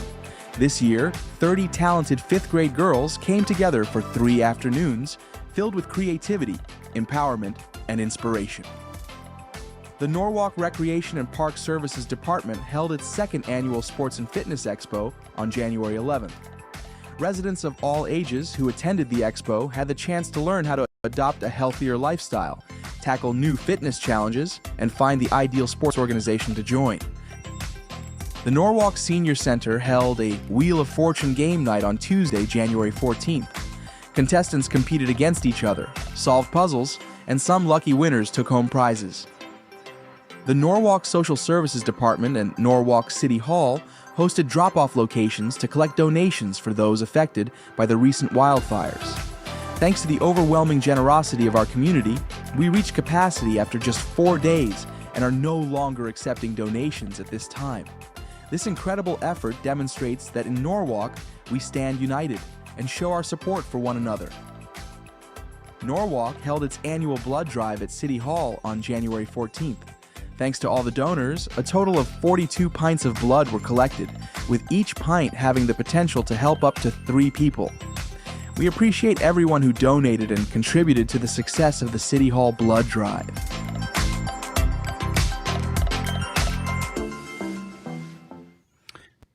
Mayor and council members, that concludes my city manager report. Thank you. Mayor, I do have one request for Jesus and for Ozzy. At our next council meeting, I know we've been posting about it on our social media pages, and the Sheriff's Department has been posting about it on their pages. But can you do a presentation on AB 413? That's the new parking regulations in the parking law in regards to the crosswalks, the stopping, standing, parking adjacent to any crosswalk, and do a presentation similar to what you did to the street takeovers today, and really share a little bit more about it with our community vocally, and continue to press on with it on our social media pages. Thank you. Yes, we'll bring that.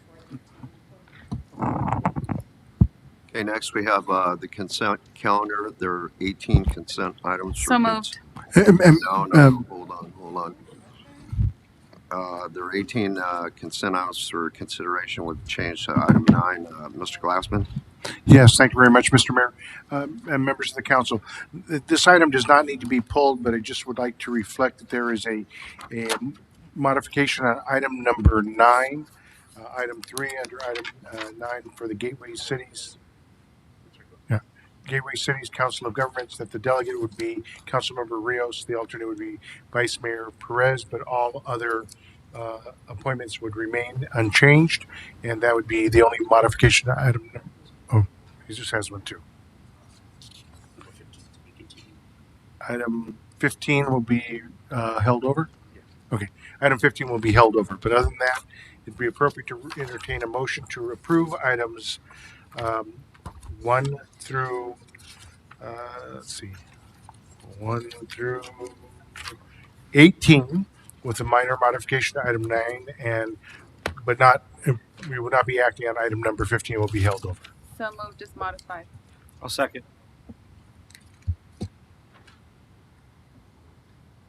Have a roll call, please.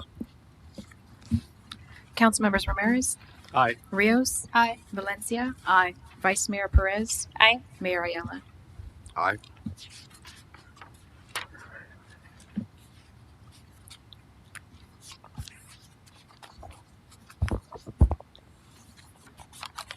Is there I guess I should ask before, was there anybody here wanting to speak on the consent items?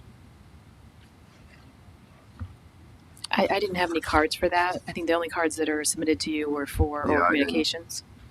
I didn't see any. I didn't see then any there either.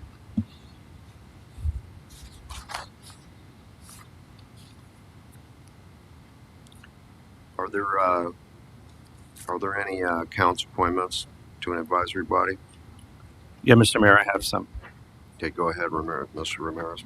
I have a number of appointments this evening. I'm going to go through the list, but I also have one new member here this evening. First of all, I'd like to reappoint Armida Leon to the Community Promotions Commission, Alex Hernandez to the Historical Heritage Commission,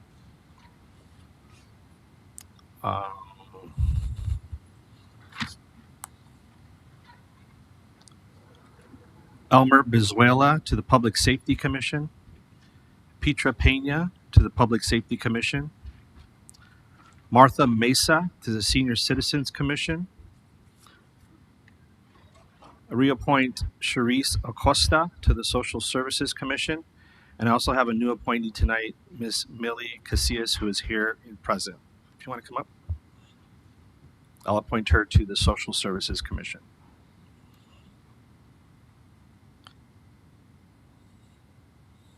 When we're done, if we could just have all of the commissioners that are being appointed and happen to be here this evening come forward, and then I can just do the oath all at the same time.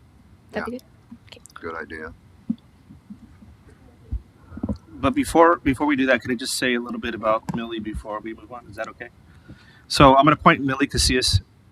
She's a dedicated resident of Norwalk, where she had lived for over 25 years as a passionate advocate for her community, currently serving as a board member of the Kiwanis 605 Club. Millie's commitment to service is further demonstrated through her involvement with the City of Norwalk's Community Emergency Response Team, which is known as CERT, where she has played a pivotal role in enhancing community preparedness and safety. Previously, she served as the president of the Norwalk-Lamoureux Unified School District's PTA, where she developed innovative programs and initiatives aimed at supporting students and families. She's employed by the Norwalk-Lamoureux School District, serving as Norwalk High School's bilingual community and family liaison. Millie continues to leverage her extensive experience and creative ideas to make a meaningful impact in the lives of those in need. Her commitment to service and community engagement reflects her belief in the power of collaboration and supporting of others, striving to make a meaningful impact in her community. So welcome.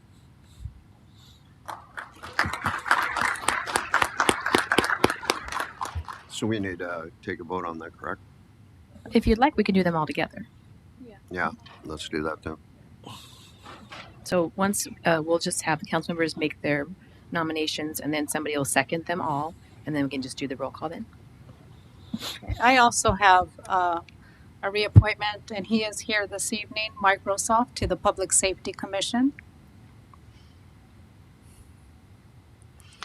And I'm reappointing Mike because he's a very involved member of the community.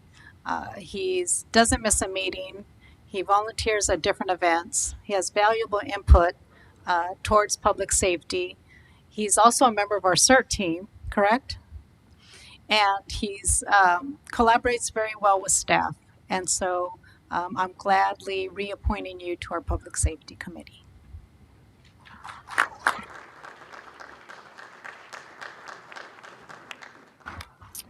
I'll go ahead and go next. I would like to reappoint all of my commissioners that are currently listed, except for the Community Promotions Commission. So the only two vacancies that I'll have is Historical Heritage and Community Promotions.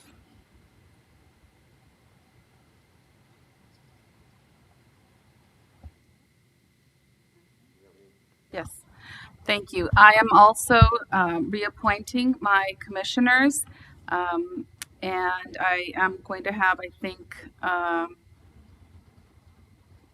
one vacancy, but I am reappointing all, and I'd like to, because it's on the next one.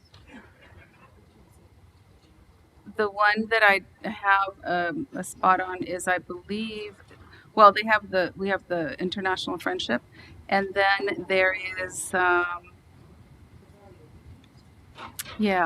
it's already vacant, so I'm not ready to appoint for the other one. I think it's Social Service, if I'm not mistaken. Okay, thank you. And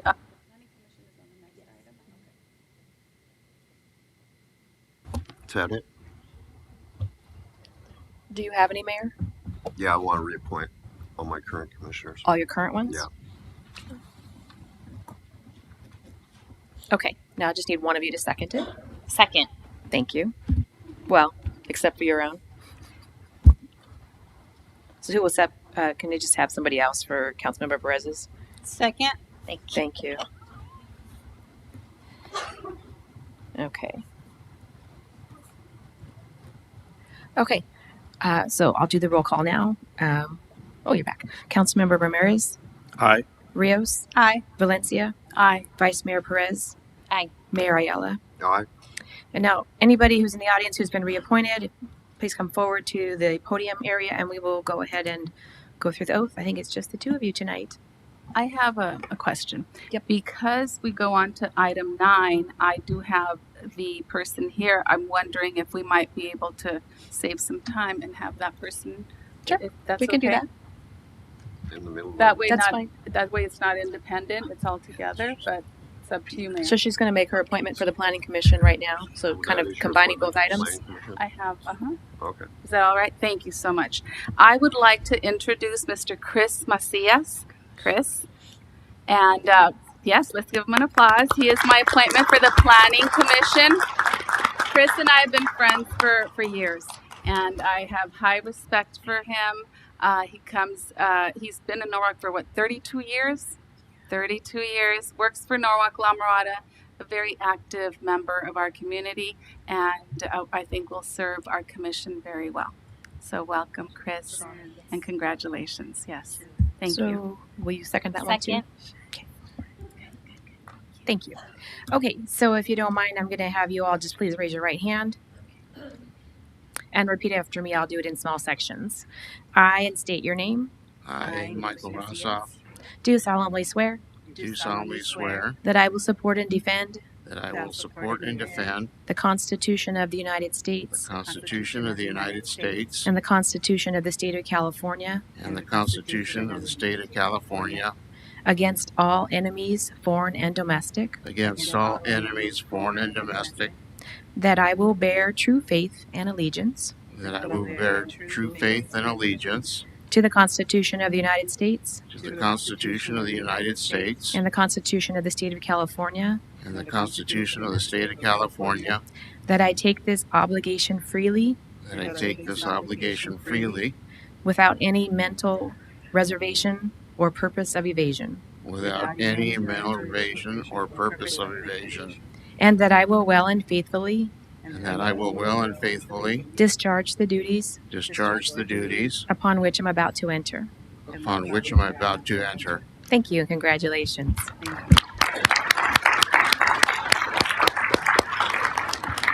And just as a note for the new commissioners, you will be receiving a packet from my office with information that you'll need to fill out and complete. So, thank you. So I just have a question, Teresa. So the current, if you didn't reappoint or appoint today, they expire at the end of this month? It's 90 days. Okay. And have all current commissioners, city commissioners been notified that they have to express interest to continue? I mean, what communication? I mean, I've heard from a few, but I'm not sure what your office has put out to them as far as knowing, if they're interested to reach out to the council, to you, or. We did not send out individual notices. Typically, in the past, council has reached out to their commissioners to ask if they're interested in continuing. But we can send out notices if you'd like. But historically, it's been council reaching out to their commissioners. Mm-hmm. Oh, okay. And I know that you mentioned that the commissioners will receive some notification as far as their duties and everything else. I just want to emphasize that commissioners are examples of positive change in the city. So you do represent the city, so that I hope that you remain positive, you uplift our community, whether you professionally or personally, how you're involved in the community. That you do so positively, and that you contribute towards positive change. Thank you. Mayor, if I can just add one thing quickly, I want to thank the communications team. I know recently the council got a bunch of applications for community members that are interested in our commissions, and so it's great to see that worked, right? It got it out there, it worked. I know that I have a few that may be on the verge, because if you miss 3 meetings, that's the rule of the commission. You miss 3 meetings in a row, that you're no longer able to sit and represent council on that commission. So I want to thank the team for doing that. I have all of the applications. I do, like I said, have a few a few commission spots open, and I'm going to be looking at those, and it's great to be able to have them readily accessible. So thank you for that. Mayor, and council, if I may take a moment to go back to my council comments, we have one new employee that I'd like to introduce to you, and that's the Social Services Superintendent.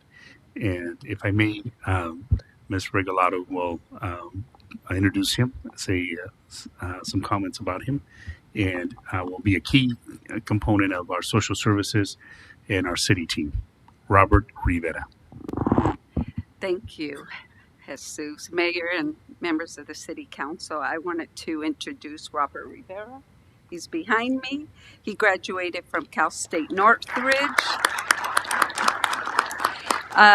He started working for PATH, their veterans program, as an outreach worker, and then he transitioned into a program manager, and he oversaw SPA 4 and SPA 5.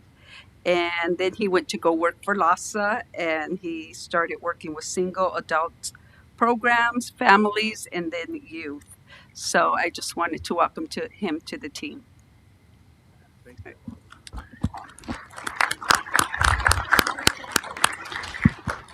Mayor and council, thank you for your consideration. Thank you. Welcome aboard. It's a great department, great director. Next item is item 21, ordinance number 25-1747, amending Norwalk Municipal Code section 17.03170 regarding exempt signs. Have a report? Yes, Ms. Teresa DeVoy will present. Good evening, council members, or members of City Council. We're bringing this item before you this evening just to do some cleanup of the language. The overall section establishes limitations on all various types of signs. Tonight we're dealing specifically with subsection G4, which is political signs. The purpose of the amendment is because this section of the code was meant to prohibit all signs being placed in the public right-of-way. And as it's currently written, it's a little bit ambiguous, and it has caused some confusion in the past with individuals who are not familiar with the process. And so I felt it was best to just clean that up and make it extremely clear that it's signs will be removed not if they impede traffic or signals or the line of sight, but the proposal is to change that language so that it would be very clear that any sign will be removed if it's in the public right of way, which is what the intent of this section was meant to be years ago when it was adopted. some may be removed slower than others. It just depends. If they are causing obstruction, though, they will be removed as quickly as possible. Some will be as soon as possible. So that is the intent of this ordinance this evening. It's very short and simple. It changes no other section of the code except for subsection G4. Very good. Do you have any? I don't have any yellow cards wanting to speak on this. Do you have anything? I do not either. Okay. Does council have any questions? I'll move it. Second. Which one? Second. Thank you. Council members Ramirez, Aye. Rios, Aye. Valencia, Aye. Vice Mayor Perez, Aye. Mayor Ayala. Aye. Next item is item 22. Request to waive fees for food distribution event. Report, please. Yes, Mayor, members of the City Council, tonight Patricia Santana will be presenting this report. And this is the event that we had mentioned prior at a prior meeting. So we have a staff report for you today. Oh, thank you. Good evening. I am here to present tonight to request to waive the fees for the Lions Club food distribution event that's going to be held this Saturday, January 25th. Slide.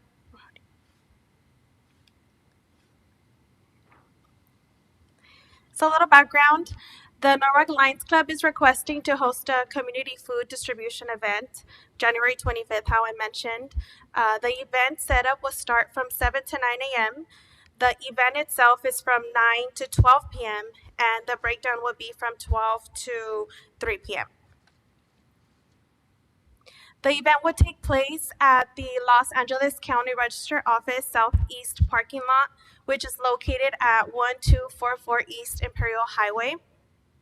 Packaged food will be distributed via drive-through service only. The expected attendance is 500 and the event is free to the community. The slide shows here the event site map. It is private property and the entrance is northbound on Bloomfield and the exit will be southbound on Civic Center. There will be proper signage and traffic equipment for vehicles to smoothly drive through this drive-through event. So the event organizer was required to submit the following items, which is the application fee, $160, business license, the exemption from the County of the Los Angeles Public Health, the portable restroom contract, and the trash contract. So the most recent update is from January 17th, and all items are now on file. The only thing pending is the fee, the application fee. The event organizer is requesting traffic control equipment from the city as follows. They're requesting 40 delineators and 12 barricades. The equipment would be set up by the volunteers that would be helping the day of the event. The city will also be providing the volunteers assisting, which would be 6 public safety cadets and 18 TAP volunteers. And the volunteers will help assist in leading the people to pick up their food from the stations and be posted at various locations throughout the event.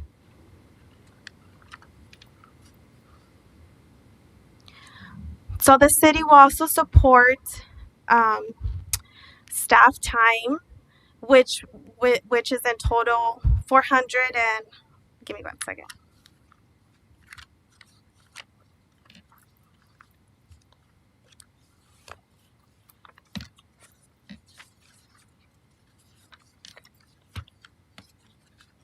The total for public safety and recreation staff is 468 with 26 cents.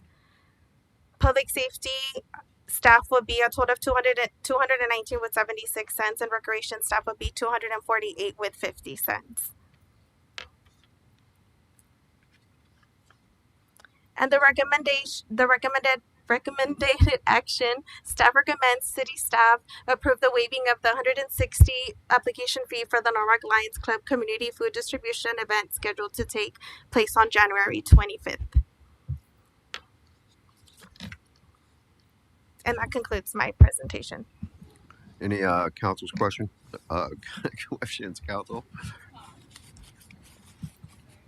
Go ahead. Yeah, my understanding is in speaking with president of the Lions Club and the community service provider with the LA County Federation of Labor, the fee was not. I mean, we've done these food distribution events in the past. Margarita, when she was mayor, we've done a few others. So this fee was not in place in the past, but there's new rules and what have you. So this is part of the new thing by the county, from what I understand. Yes. So I think that's why there is a fee, but otherwise it would have been just like we've done it before. Okay. So I would vote for approving. Thank you. Yeah, Margarita. 2 questions. So I know that the event mentions approximately 500, but I know I saw a post at one point that they were prepared to serve up to 3,000. So I don't know if you heard or. Well, I know in previous years they say 500, but they do always have extra food. I know that the past year they probably had an extra 200 or more boxes. So I can clarify that number for you, but at the moment the only number I know is to serve 500. Okay, and then the entrance is on Bloomfield northbound, so it's that left turn lane. That's a south. So it's going to be a right turn into the parking southbound. lot. Mm-hmm. Okay. But what about the lane that travels north? Because I thought I saw that also is going to be permitted to turn into. If you bring up the map for the, maybe I need to clarify. Can we go back to the map? I'm trying to for go the back actual where you had your arrows and. Yeah, so the arrows signify how the vehicles are going to be entering the parking lot. So they're going to be entering south from Bloomfield, making a right into the parking lot of the registered parking lot. So then they're going to make a right down, as you can see on the map, downwards, and then they're going to have an option of either going right. There's 2 lanes of doing the food distribution, as you can see. So they travel right, then they go all the way down, another right up towards them, leading them into the food distribution. Right. So is this the only site map? Yes, this is the most revised site map. Okay. As of January 15th. All right. I just thought I saw both north and southbound traffic. I understand the southbound turns right into the Register Recorder's office. But then there's the northbound lane, and it looked like it was an arrow lane, and that looks like it's also turning into this. So that's what I'm wondering is, are you going to allow northbound traffic to make that left-hand turn into the parking? Because in the area, in my opinion, probably could get congested and it could lead into the intersection of Bloomfield and Civic Center. So that. The answer is no. They would most likely have to turn around and make a right into it. Okay, so it's not going to be allowed to make a left-hand turn traveling northbound. Those vehicles traveling northbound are not going to be able to use that left turn lane. No, they would have to direct them out to make a right into the parking lot.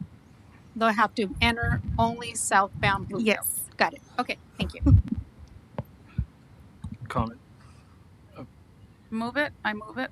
So just to kind of piggyback on Margarita, she's actually right. There's been years where they've exceeded participation, but there's been so many other food drives around locally, so they don't anticipate. But if in fact they anticipate the big numbers, they're fully staffed and equipped to handle it. Mm-hmm. And also too, if there is excess, I've already made arrangements that they donate the excess to our food pantry at the Social Services Center, and I've already made arrangements with Gabriella to accommodate that at the end of the event, so that nothing goes to waste. So that's in place. A question I have is, I would love to move it, but I'm the vice president of the club, so I'm not sure if I'm able to. We have a motion, right? Oh, you do? Okay. Yeah. We need a second. Second. Could I still vote on it? Yeah. Yeah. Okay. I'm a member and I'm still. Don't matter. I'll second. Council members, okay, we got a first and a second. We're good. Gotcha. All right. Council members Ramirez, Aye. Rios, Aye. Valencia, Aye. Vice Mayor Perez, Aye. Mayor Ayala. Aye.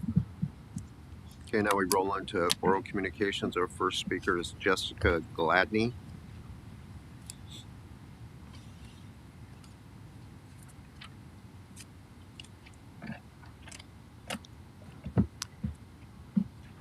Mayor Ayala, esteemed council members and members of the Norwalk community, good evening. My name is Jessica Gladney, and I'm the Senior Director of Educational Partnerships for the Workforce Development Division at National University, a nonprofit, veteran-founded university based in Southern California and serving more than 50,000 degree-seeking learners each year. It is my privilege to stand before you today on behalf of NU to recognize an exceptional leader, educator, and public servant, Councilmember Ana Valencia. Ana has been selected to join the inaugural cohort of recipients of the National University Public Service and Leadership Award for her distinguished professionalism, career, and commitment to her community. As a teacher for more than 28 years with Los Angeles Unified, Ana has helped countless students achieve and succeed in the classroom and beyond. As a community leader with more than 23 years of experience in elected office, including school board, mayor, and city council member, she has worked tirelessly to advance initiatives that uplift others and foster greater equity and empathy in the world. As an alumna of National University, Ana exemplifies our mission to provide accessible, world-class student experiences and our vision to serve others who contribute to the positive transformation of society. At National University, we celebrate leaders who not only achieve excellence in their fields, but also dedicate themselves to serving others. Councilmember Valencia, you are an inspiration to us. Your work reminds us of all the profound difference one individual can make through determination and civic duty. It is with immense pride that we present Ana Valencia with the National University Public Service and Leadership Award. This recognition honors her distinguished record as an educator and community leader in her pursuit of the public good. On the behalf of the entire NU community, congratulations on this well-deserved honor. We are proud to call you one of our own and look forward to witnessing the continued positive impact you will make in the years to come. Submitted respectfully on the 21st day of January in the year of 2025. Thank you to the city. Good to say. It is my honor and privilege to have received my teaching credential from National University, and my experiences were one of the best ever. The Nationals program in education is wonderful, and I had a great time and I learned so much. So thank you.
Thank you.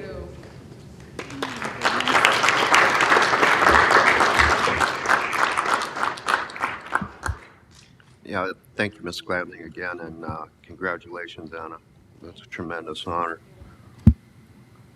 Next speaker is Brian Tinsdale.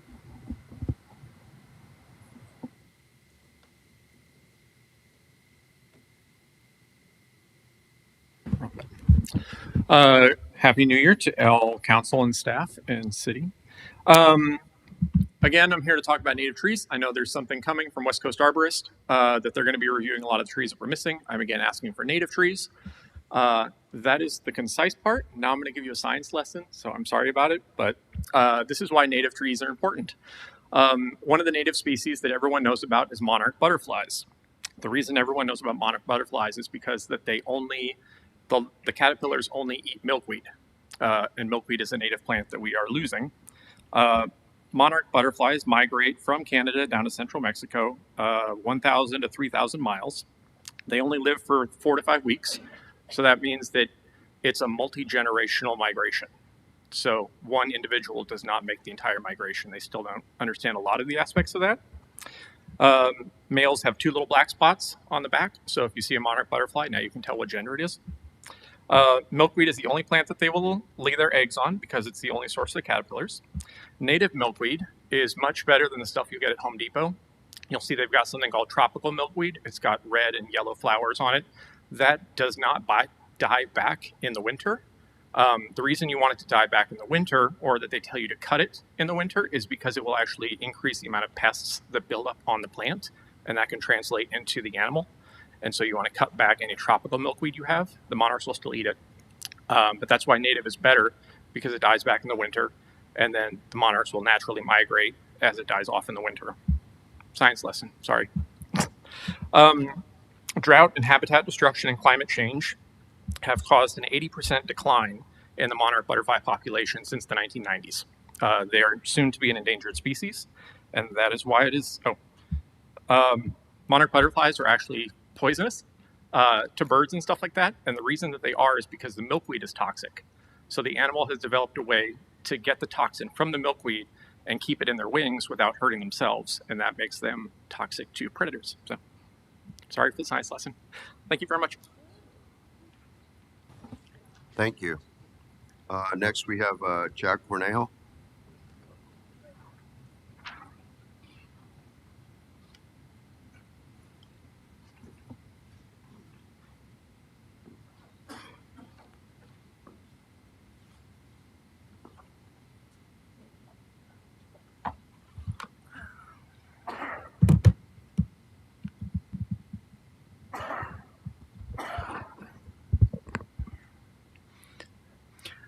City Council, City Executive and Managerial Staff, all those in attendance, and those who view this over the internet. I'd like to start off by acknowledging the efforts of individuals and departments on behalf of the residents, visitors, and businesses to our connected community, Norwalk. First of all, the Parks, Recreation, and Arts Department. They've consistently provided events and activities that add to the enjoyment of life. Next, Public Services. They've responded with good humor and in a timely manner to the many requests by telephone and email I've made for graffiti removal, damaged sidewalks, and etc. Now, special mention of individuals. Alex, that staffs the information area in the front of City Hall. Peggy at the front desk of the administration area. And Mr. Hamilton of Community Development. They've all been helpful to me and have been very patient answering the many questions that I've had trying to understand the complexity of city government. Now transitioning, I'd like to briefly mention City Council. I'd like to express my opinion on 2 things. One, I'm in favor and support our current and proposed developments. The Transit Village, the Walk, Front Street, the old Norwalk swap meet property, We will be good stewards of the legacy that's been given us if we diligently go forward with these projects. Let us not squander the opportunity that we've been given. Secondly, Norwalk has done more than our fair share of addressing the homeless crisis. We need to continue to resist the state as they try to impose upon our city an unfair burden. Thank you for the opportunity to address the council, and I pray that you have knowledge, wisdom, and understanding to administer your office, and that 2025 will be a remarkably good year for our connected community, Norwalk. Thank you, Mr. Cornell. Appreciate your comments. Next, we have Jose Gutierrez. You can come up, Jose.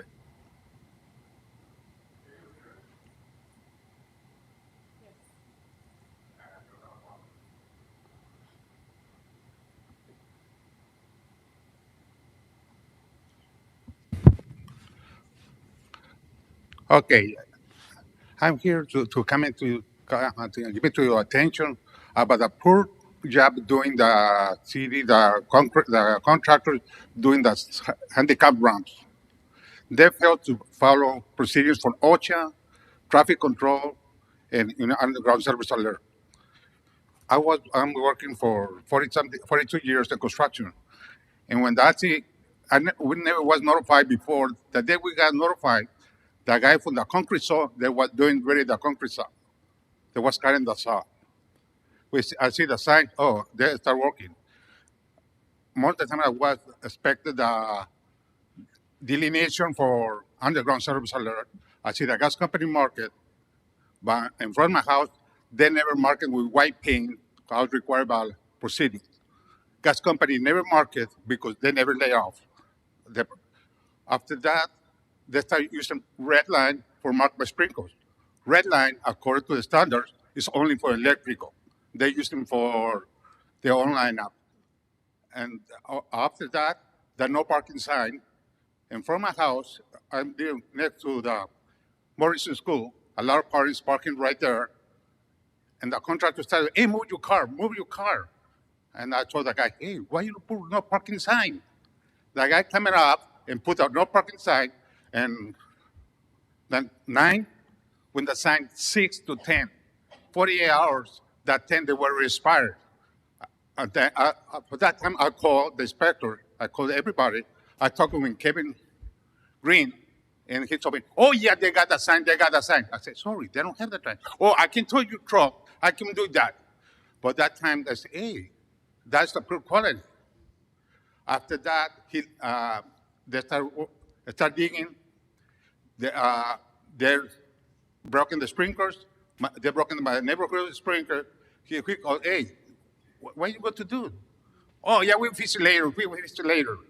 After that, when they started going from my house, they watched that truck. I got to be there. When they watched that concrete truck, when there's against the law, watching the street, that dust control, when I was training how to process the dust control, you can go over there and you see dust, still be dust on that.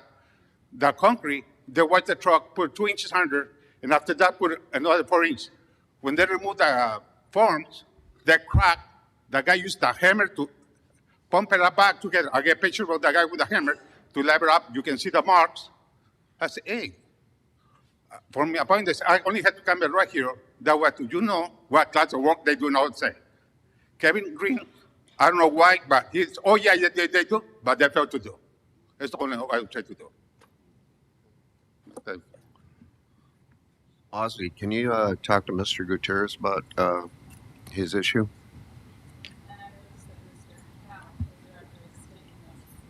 Yeah.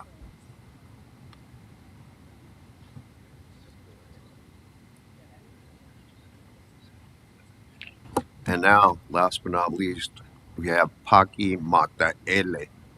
Come up here, Paki. It's your turn, buddy. Have you ever heard him do karaoke? I heard him last week.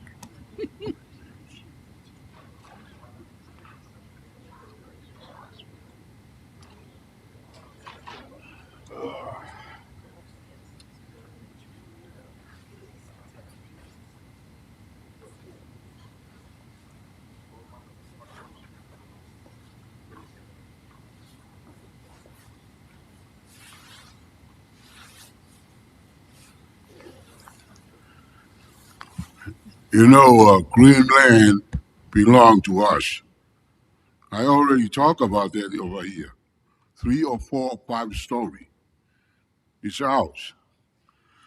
Now, let me tell you, belong to the Polynesian. Yeah, white chromosome C over there is never been from the island. All over there, in European country. Genghis Khan, I talk about that. And let me tell you, the slave reparation, this land don't belong to anybody. Slaves should get their reparation for the African who betrayed them. That was a big business in the European country. It's never new business here. They betrayed them, chained them. Did you see that movie Apocalypse Now? That's how the African was treated by their own people. They should get their from there. Don't get it from here. This is ours. Huh? You understand what I'm saying? This country is ours. Remember I told you? Teotihuacan, Teotiihua. Otiihua is God in Tongan. Ihua is Jesus. But the Jewish people call it Yeshua. Yeshua. No ES.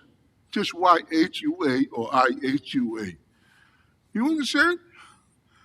That's what I'm talking about. They belong to us, this country. And number 3, Jehovah sent Gabriel, Angel Gabriel. He sent Angel Gabriel. Go tell Mary that she's going to have a baby and name him Jesus. That's Jehovah in here. You understand? Jehovah in this world is Jesus. Here is the Saudi Arabia prince. Take the spotlight from Jesus and put it on Muhammad. We don't know who the hell that is. We have no idea. Well, let me tell you that Muhammad, God will do the same for taking the spotlight from him and his son. He will do it to Saudi Arabia, and it's coming very soon. You understand? We better be prepared for that day. I thank God for Donald Trump. Found out a lot of crooked people like hell. You know what I'm saying? Thank you very much. Thank you, Pocky. That's a pretty snazzy haircut, too. I almost didn't recognize you. If you don't have any more cards, I don't either. So we're adjourned, folks. Thank you.